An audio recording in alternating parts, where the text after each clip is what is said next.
सबसे पहले तो सुधीर आज़ाद जी, आपका हमारे कार्यक्रम में बहुत बहुत स्वागत है। बहुत बहुत शुक्रिया। और 23 जनवरी का दिन इसलिए महत्वपूर्ण हो जाता है कि स्वाधीनता संग्राम के महानायक नेताजी सुभाष चंद्र बोस जी की जयंती है। और बोस जी को जब हम याद करते हैं तो उनके जय हिंद के नारे हमारे सामने आ जाते हैं। तुम मुझे खून दो मैं तुम्हें आज़ादी दूंगा, ये नारा आ जाता है। दिल्ली चलो का नारा आ जाता है। और उनके बहुत सारा अथक योगदान जो उन्होंने देश के लिए दिया है वो सब याद आ जाता है। आज इतने वर्षों बाद सुभाष चंद्र बोस क्यों प्रासंगिक हैं? देखिए, नेताजी सुभाष चंद्र बोस एक ऐसा व्यक्तित्व है जिनको जब आप सोचते हो तो आपका जो मस्तक है वो गर्व से उठ जाता है और आपका जो हृदय है वो आस्था से झुक जाता है। बिल्कुल। और उसकी वजह यह है कि अपने जीवन के सबसे बेहतरीन पलों को जब वो एक ऐसे पद पर पहुंच गए थे जहां पे उस समय एक राजा का पद था, वो ICS का एग्जाम उन्होंने क्लियर कर लिया था। उसके बाद उन्होंने वहां से त्यागपत्र देके और उसके बाद वो आज़ादी के आंदोलन के लिए अपने आप को उन्होंने समर्पित कर दिया। और एक ऐसा सेनानी जो अपने 17 या 18 वर्ष के सक्रिय भारतीय आंदोलन के भारत में होने वाले कार्यकाल में वो 11 बार जेल गए। उसके बाद उन्होंने जो आग लगाई, जब मैं आग लगाई कहता हूं तो उसका मायना ये है कि एक आम आदमी तक उस एहसास को पहुंचाना कि आज़ादी प्राप्त करने का एक और रास्ता ये है। और इसी रास्ते से, क्योंकि बिना डर के आप अंग्रेजों को नहीं भगा सकते थे, ये बहुत बड़ा सच है। तो नेताजी सुभाष चंद्र बोस जैसे व्यक्तित्व की प्रासंगिकता ये है कि जब भी अन्याय, अत्याचार या कुछ आज़ादी का हनन या ऐसी सारे पहलू आएंगे, जब ऐसी बातें आएंगी, किसी भी समय में, किसी भी काल में, जब एक आम आदमी का हित मारा जाएगा, उस समय नेताजी सुभाष चंद्र बोस प्रासंगिक रहेंगे। इसलिए चूंकि जैसा आप जानते हैं कि असमानता और एक अजीब किस्म का एक अराजकता का दौर कई बार आ जाता है, तो ऐसे समय में और इन समयों में नेताजी सुभाष चंद्र बोस सबसे बड़ी प्रेरणा है, सबसे बड़ी शक्ति है आम आदमी के लिए। सही कहा आपने। और आपके साथ एक ख़ास बात ये जुड़ जाती है कि आप राइटर हैं, फिल्म मेकर हैं और बहुत सारी विधाओं से आप जुड़े हुए हैं। साहित्य को लेकर आप काफ़ी समर्पित रूप से काम कर रहे हैं। आपने सुभाष चंद्र बोस को लेकर स्टडी की है और शोध कार्य भी आपने उन्हीं पर किया है। और इसे लेकर आप तीसरी पुस्तक अपनी प्रकाशित कर रहे हैं। पहली पुस्तक तो आपके शोध कार्य पर आधारित थी, दूसरा आपने बच्चों के लिए जो नाटक लिखा था क्रांति बना, और अब एक रिलीज़ हो रही है बुक 23 जनवरी को ही, क्रांति संत। तो सुभाष चंद्र बोस जी को आपने गहन अध्ययन उनका किया है, तो शोध कार्य जब आपने किया तो कौन सी ऐसी बातें पाई जो आम जन के बीच शायद उतनी पॉपुलर नहीं हुई होंगी और वो उनसे अछूते होंगे?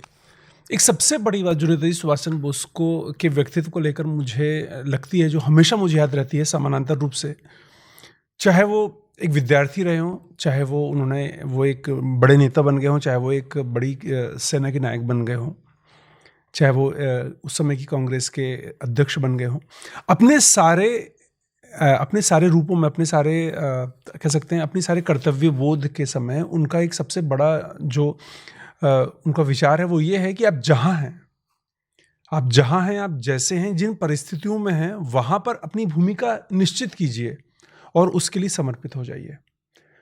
तो ये बात ऐसी है नेताजी सुभाष चंद्र बोस की कि उसके लिए फिर ये हट जाता है कि आपके पास क्या है और क्या नहीं है, आप कितने समर्थ हैं, आप कितने असमर्थ हैं, आप कितने सुविधा संपन्न हैं या सुविधा विहीन हैं। आप जहाँ हैं वहाँ चुनौती चुनिए, अपनी भूमिका चुनिए और उसके बाद अपने पूरे ध्येय के साथ उसमें लग जाइए। एक दूसरी बात जो नेताजी सुभाष चंद्र बोस की मुझे सबसे अच्छी लगती है, वो कहते हैं कि मुमकिन है कि मेरा सबसे रक्त का संबंध ना हो, ये स्वाभाविक है, आपका सबसे रक्त का संबंध हो नहीं सकता, लेकिन ध्येय का संबंध सबसे हो सकता है।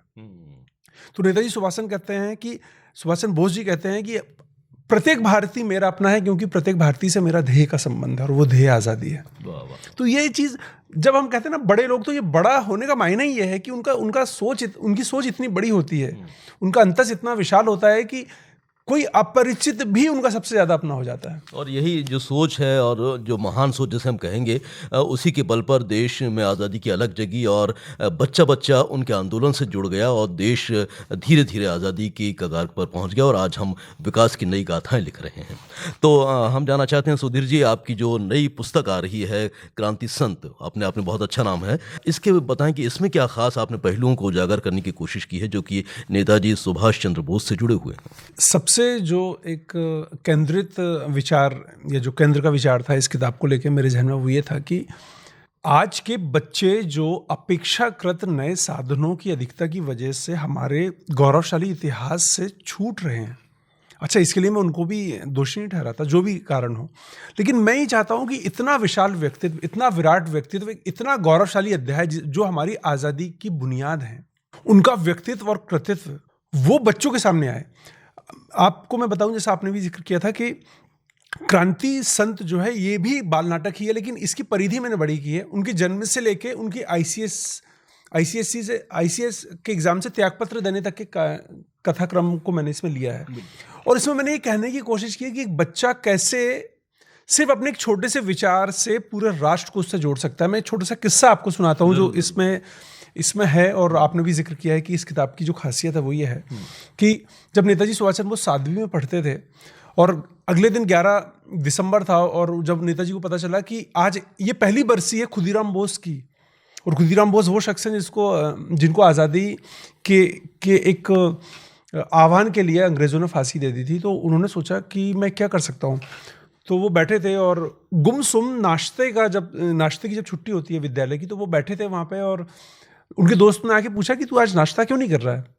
तो उसने कहा मैं आज थोड़ा सा एक गहरे चिंतन में हूँ, वो ये कि नेताजी का ये खुदीराम बोस की कल पहली बरसी है। तो बोले खुदीराम बोस कौन है, तो वो बताते हैं, उनके बारे में सब कुछ बताते हैं पूरे विस्तार से। तो वो कहते हैं कि लेकिन तू क्या करेगा।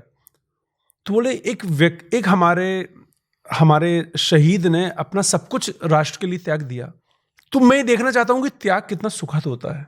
तो मैं ये सब कुछ नहीं कर सकता, लेकिन मैं एक दिन का उपवास तो कर सकता हूँ ना, मैं एक दिन अन्न जल ग्रहण नहीं करूंगा उनके लिए। तो एक 7वीं का बच्चा ये सोच रहा है कि मैं उस त्याग को अनुभूत कैसे कर सकता हूँ, और वो एक दिन का भोजन छोड़ देता है, अन्न जल छोड़ देता है। उससे प्रेरित होकर वो 4 बच्चे अन्न जल छोड़ देते हैं।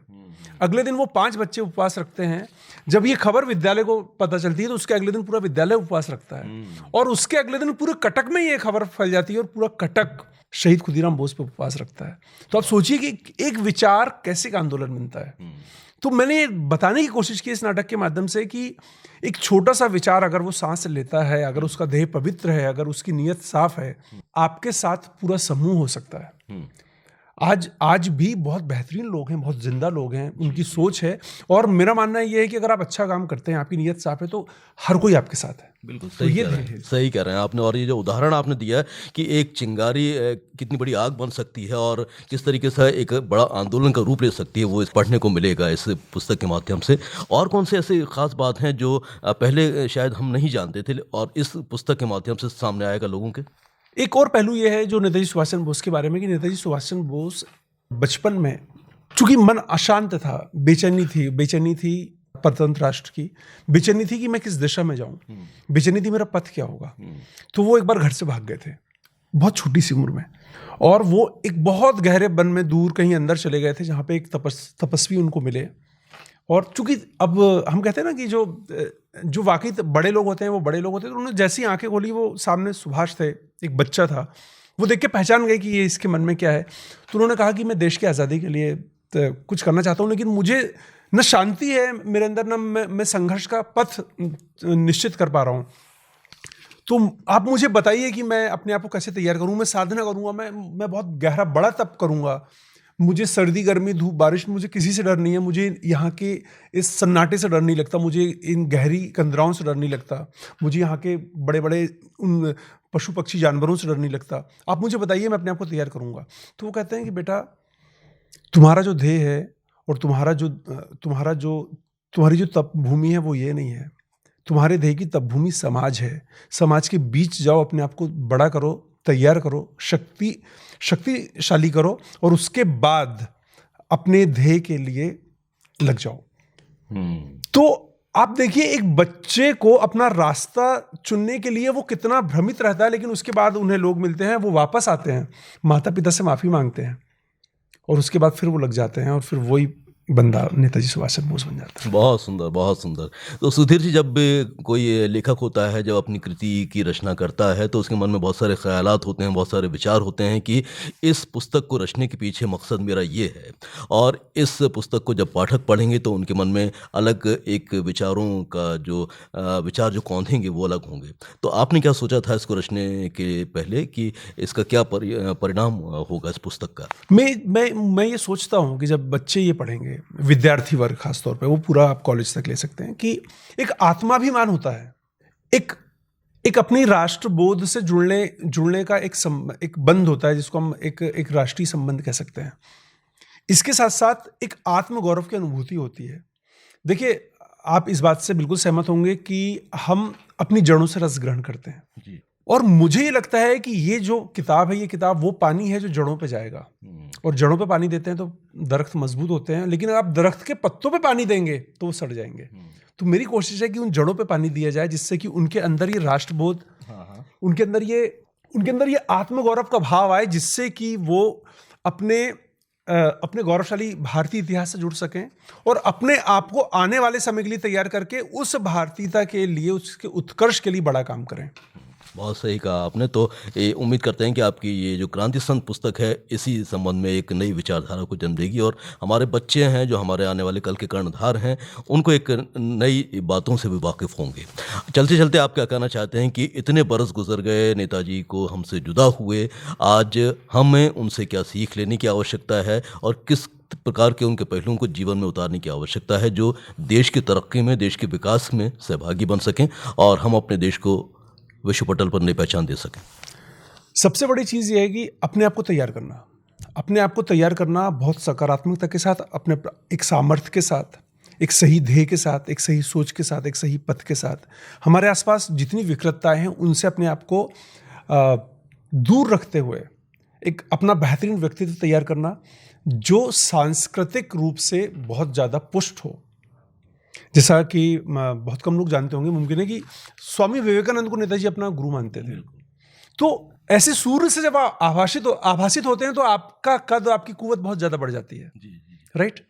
तो वो चीज़ यहाँ पे मुझे लगता है कि आज के बच्चों को ये जानना बहुत ज़रूरी है कि हमें पढ़ना क्या है, हमें देखना क्या है, हमें सुनना क्या है।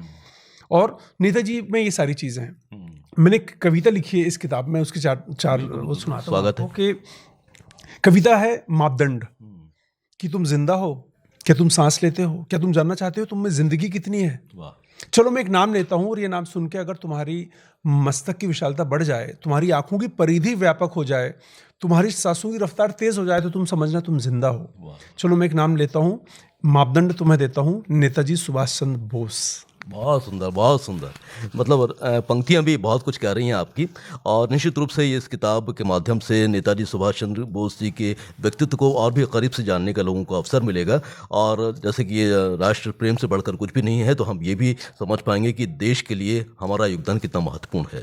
तो सुधीर जी, आपकी क्रांति संत पुस्तक के आगमन पर हम आपको एक बार फिर से बहुत बहुत शुभकामनाएं और बधाई देते हैं, और उम्मीद करते हैं कि आपके लेखन का सिलसिला ऐसे ही चलता रहेगा और आने वाले समय में और भी बेहतर से बेहतर कृतियाँ हम तक पहुंच सकेंगी। इतना समय आपने दिया, हमसे बात की, उसके लिए आपका बहुत बहुत शुक्रिया। संजय जी, बहुत शुक्रिया। और मैं इसी सिलसिले से एक बात और कहना चाहता हूं कि जो भी मुझे सुन रहा है इस समय, कि संजय जी का जो चैनल है, ये चैनल इस लिहाज से एक बड़ी ज़मीन है कि ये नए परिंदों के लिए ना केवल एक बढ़िया दरख्त तैयार करता है, बल्कि उनको उड़ने के लिए एक अच्छा और बड़ा आसमान भी देता है। तो जो भी इससे जुड़ रहे हैं वो बहुत शिद्दत से जुड़े हैं, यहाँ बेहतरीन चीज़ें आपके पास तक पहुँचेंगी। तो बहुत बहुत शुक्रिया। बहुत बहुत शुक्रिया सुधीर जी, और फिर मुलाकात होगी। नमस्कार।